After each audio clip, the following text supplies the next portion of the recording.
கூட்டப்பட்டு தொடர்ச்சியாக வேறுபாடு இல்லாமல் நாம் ஒற்றுமையாக போராடிய காரணத்தினால்தான் இந்த வெற்றி கிடைத்திருக்கிறது என்பதை அனைவரும் உணர்ந்து கொள்ள வேண்டும்.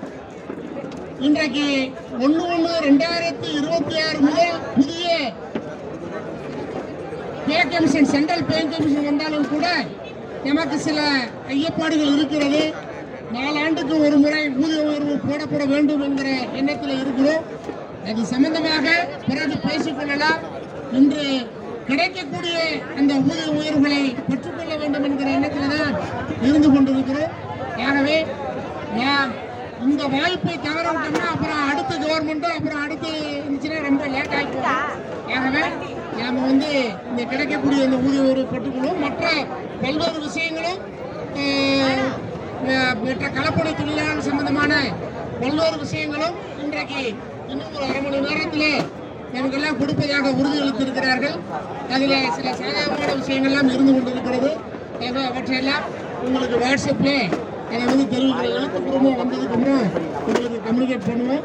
ஆக இந்த கூட்டத்திற்கு கலந்து கொண்டு எத்தனை தொழிலாளர்கள், பொறியாளர்கள், அலுவலர்களுக்கும், காவல்துறையினருக்கும், அனைவருக்கும், ஊடகங்கள், குறிப்பாக இன்றைக்கு எதிர் திசையில் இருந்த நிதி செயலாளர் உட்பட இன்றைக்கு இந்த அளவுக்கு இறங்கி இதை ஒரு முடிவுக்கு கொண்டு வர வேண்டும் என்பதற்காக ஒரு ஸ்பெஷல் மீட்டிங் கன்வீன் பண்ணி இதற்காக நாம் பல்வேறு வழிகளில் முயற்சி எடுத்திருக்கிறோம். முன்னாள் அமைச்சர், இந்நாள் அமைச்சர், இப்படி எல்லா வழிகளிலும் நாம் கொடுக்கக்கூடிய அழுத்தங்கள் இன்றைக்கு ஒரு கன்சால்டேட் பண்ணி கிளாஸ் 1 அதிகாரிகளை விட்டு ஒரு செட்டில்மெண்ட் போடக்கூடாது என்கிற ஒரு மனநிலைக்கு இன்றைக்கு தள்ளப்பட்டதன் விளைவு இன்றைக்கு ஒரு நல்ல முடிவு எட்டப்பட்டிருக்கிறது. அதற்காக முதல்வருக்கும் அனைத்து அமைச்சர்கள் பெருமக்களுக்கும், நம்முடைய தமிழக அரசிற்கும், அதிகாரிகளுக்கும், மின்வாரியத்தினுடைய சேர்மன் மற்றும் நம்முடைய உயர் அதிகாரிகளுக்கும் நன்றி தெரிவித்து விடைபெறுவோம். நன்றி, வணக்கம்.